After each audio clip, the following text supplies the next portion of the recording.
Yunus pasal 1 ayat 1 sampai pasal 4 ayat 11. Datanglah firman Tuhan kepada Yunus bin Amitai demikian. Bangunlah, pergilah ke Niniwe, kota yang besar itu. Berserulah terhadap mereka karena kejahatannya telah sampai kepadaku. Tetapi Yunus bersiap untuk melarikan diri ke Tarsis, jauh dari hadapan Tuhan. Ia pergi ke Yafo dan mendapat di sana sebuah kapal yang akan berangkat ke Tarsis. Ia membayar biaya perjalanannya, lalu naik kapal itu untuk berlayar bersama-sama dengan mereka ke Tarsis, jauh dari hadapan Tuhan. Tetapi Tuhan menurunkan angin ribut ke laut, lalu terjadilah badai besar, sehingga kapal itu hampir-hampir terpukul hancur. Awak kapal menjadi takut, masing-masing berteriak-teriak kepada Allahnya, dan mereka membuang ke dalam laut segala muatan kapal itu untuk meringankannya. Tetapi Yunus telah turun ke dalam ruang kapal yang paling bawah dan berbaring di situ, lalu tertidur dengan nyenyak.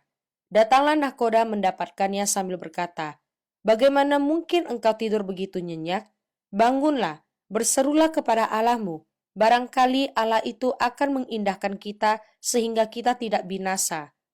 Lalu berkatalah mereka satu sama lain, "Marilah kita buang undi, supaya kita mengetahui karena siapa kita ditimpa oleh malapetaka ini." Mereka membuang undi dan Yunuslah yang kena undi. Berkatalah mereka kepadanya, "Beritahukan kepada kami karena siapa kita ditimpa oleh malapetaka ini. Apa pekerjaanmu dan dari mana engkau datang? Apa negerimu dan dari bangsa manakah engkau?" Sahutnya kepada mereka, "Aku seorang Ibrani. Aku takut akan Tuhan, Allah yang empunya langit, yang telah menjadikan lautan dan daratan." Orang-orang itu menjadi sangat takut, lalu berkata kepadanya, "Apa yang telah kau perbuat?" Sebab orang itu mengetahui bahwa ia melarikan diri jauh dari hadapan Tuhan. Hal itu telah diberitahukannya kepada mereka. Bertanyalah mereka, "Akan kami apakan engkau supaya laut menjadi reda dan tidak menyerang kami lagi, sebab laut semakin bergelora?" Sahutnya kepada mereka, "Angkatlah aku, campakkanlah aku ke dalam laut, maka laut akan menjadi reda dan tidak menyerang kamu lagi. Sebab aku tahu bahwa karena akulah badai besar ini menyerang kamu." Lalu berdayunglah orang-orang itu dengan sekuat tenaga untuk membawa kapal itu kembali ke darat. Tetapi mereka tidak sanggup, sebab laut semakin bergelora menyerang mereka. Lalu berserulah mereka kepada Tuhan, katanya, "Ya Tuhan, janganlah kiranya engkau biarkan kami binasa karena nyawa orang ini, dan janganlah engkau tanggungkan kepada kami darah orang yang tidak bersalah, sebab engkau Tuhan telah berbuat seperti yang kau kehendaki." Kemudian mereka mengangkat Yunus, lalu mencampakkannya ke dalam laut, dan laut berhenti mengamuk. Orang-orang itu menjadi sangat takut kepada Tuhan, lalu mempersembahkan korban sembelihan bagi Tuhan, serta mengikrarkan nazar. Maka atas penentuan Tuhan datanglah seekor ikan besar yang menelan Yunus, dan Yunus tinggal di dalam perut ikan itu 3 hari 3 malam lamanya. Berdoalah Yunus kepada Tuhan Allahnya dari dalam perut ikan itu. Katanya, "Dalam kesusahanku aku berseru kepada Tuhan, dan ia menjawab aku. Dari tengah-tengah dunia orang mati aku berteriak, dan kau dengarkan suaraku. Telah kau lemparkan aku ke tempat yang dalam, ke pusat lautan, lalu aku terangkum oleh arus air, segala gelora dan gelombangmu melingkupi aku. Dan aku berkata, telah terusir aku dari hadapan matamu. Mungkinkah aku memandang lagi bait-Mu yang kudus? Segala air telah mengepung aku, mengancam nyawaku, samudra raya merangkum aku, lumut lautan membelit kepalaku di dasar gunung-gunung. Aku tenggelam ke dasar bumi, pintunya terpalang di belakangku untuk selama-lamanya. Ketika itulah engkau naikkan nyawaku dari dalam liang kubur, ya Tuhan Allahku. Ketika jiwaku letih lesu di dalam aku, teringatlah aku kepada Tuhan, dan sampailah doaku kepadamu ke dalam bait-Mu yang kudus. Mereka yang berpegang teguh pada berhala kesia-siaan, merekalah yang meninggalkan Dia yang mengasihi mereka dengan setia. Tetapi aku dengan ucapan syukur akan kupersembahkan korban kepadamu. Apa yang kunazarkan akan kubayar. Keselamatan adalah dari Tuhan. Lalu berfirmanlah Tuhan kepada ikan itu, dan ikan itu pun memuntahkan Yunus ke darat. Datanglah firman Tuhan kepada Yunus untuk kedua kalinya, demikian. Bangunlah, pergilah ke Niniwe, kota yang besar itu, dan sampaikanlah kepadanya seruan yang kufirmankan kepadamu. Bersiaplah Yunus lalu pergi ke Niniwe sesuai dengan firman Allah. Niniwe adalah sebuah kota yang menganggumkan besarnya, 3 hari perjalanan luasnya. Mulailah Yunus masuk ke dalam kota itu sehari perjalanan jauhnya, lalu berseru, 40 hari lagi maka Niniwe akan ditunggang balikan. Orang Niniwe percaya kepada Allah. Lalu mereka mengumumkan puasa dan mereka baik orang dewasa maupun anak-anak mengenakan kain kabung. Setelah sampai kabar itu kepada raja kota Niniwe, turunlah ia dari singgasannya, ditanggalkannya jubahnya, diselubungkannya kain kabung, lalu duduklah ia di abu. Lalu atas perintah raja dan para pembesarnya, orang memaklumkan dan mengatakan di Niniwe demikian. Manusia dan ternak, lembu sapi dan kambing domba tidak boleh makan apa-apa, tidak boleh makan rumput dan tidak boleh minum air.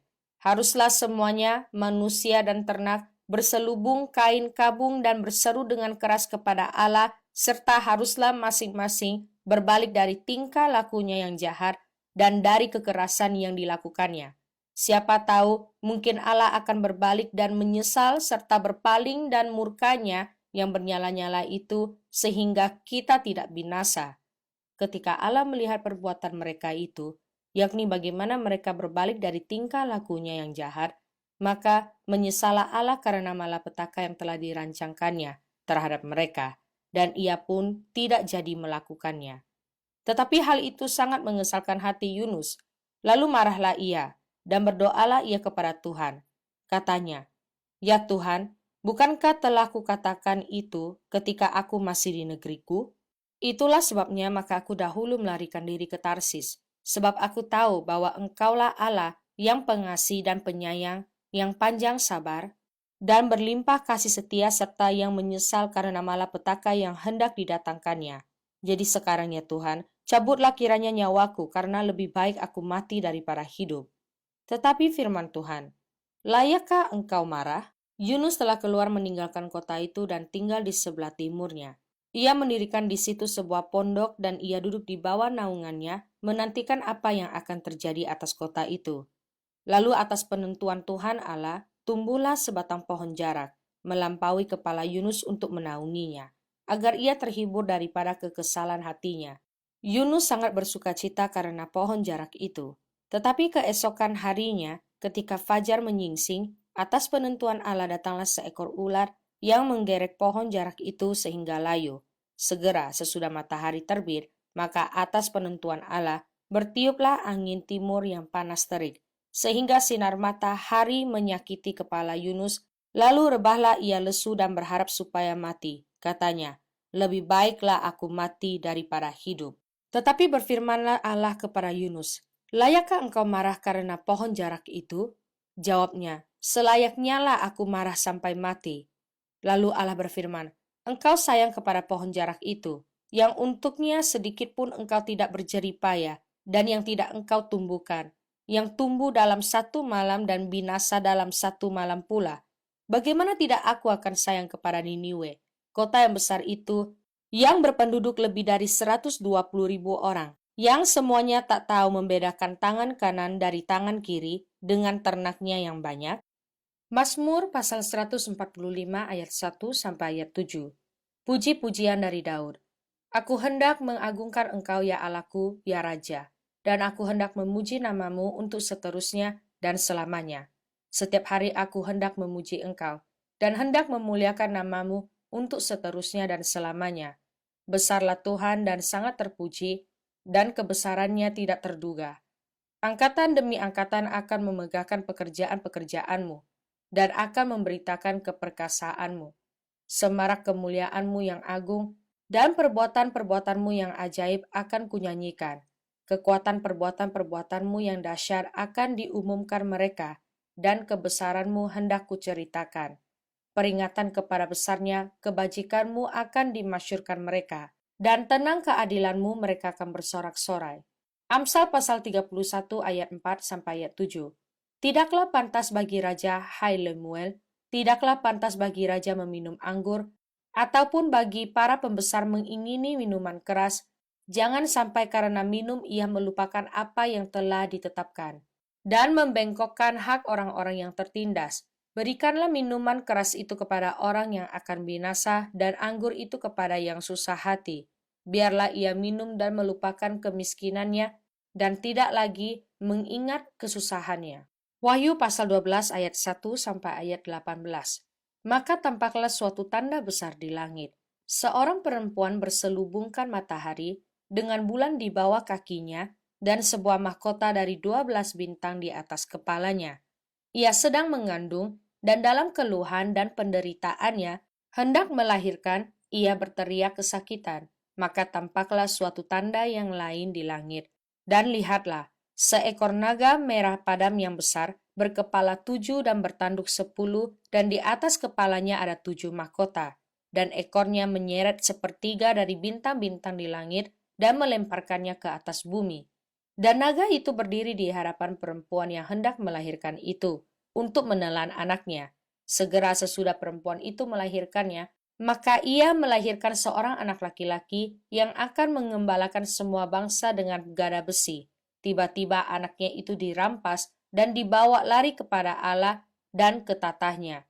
Perempuan itu lari ke padang gurun, di mana telah disediakan suatu tempat baginya oleh Allah, supaya ia dipelihara di situ 1260 hari lamanya. Maka timbullah peperangan di sorga. Mikael dan malaikat-malaikatnya berperang melawan naga itu, dan naga itu dibantu oleh malaikat-malaikatnya, tetapi mereka tidak dapat bertahan. Mereka tidak mendapat tempat lagi di sorga. Dan naga besar itu, si ular tua, yang disebut iblis atau Satan, yang menyesatkan seluruh dunia, dilemparkan ke bawah. Ia dilemparkan ke bumi bersama-sama dengan malaikat-malaikatnya.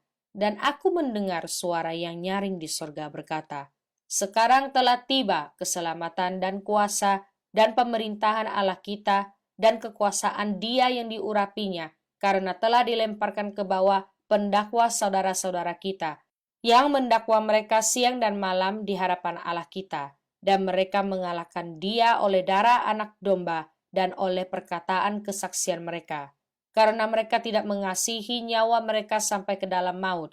Karena itu bersukacitalah, hai sorga dan hai kamu sekalian yang diam di dalamnya. Celakalah kamu, hai bumi dan laut, karena iblis telah turun kepadamu dalam geramnya yang dahsyat, karena ia tahu bahwa waktunya sudah singkat." Dan ketika naga itu sadar bahwa ia telah dilemparkan di atas bumi, ia memburu perempuan yang melahirkan anak laki-laki itu. Kepada perempuan itu diberikan kedua sayap dari burung nasar yang besar, supaya ia terbang ke tempatnya di padang gurun, di mana ia dipelihara jauh dari tempat ular itu selama 1 masa dan 2 masa dan setengah masa. Lalu ular itu menyemburkan dari mulutnya air sebesar sungai ke arah perempuan itu, supaya ia dihanyutkan sungai itu. Tetapi bumi datang menolong perempuan itu. Ia membuka mulutnya dan menelan sungai yang disemburkan naga itu dari mulutnya. Maka marahlah naga itu kepada perempuan itu, lalu pergi memerangi keturunannya yang lain yang menuruti hukum-hukum Allah dan memiliki kesaksian Yesus, dan ia tinggal berdiri di pantai laut.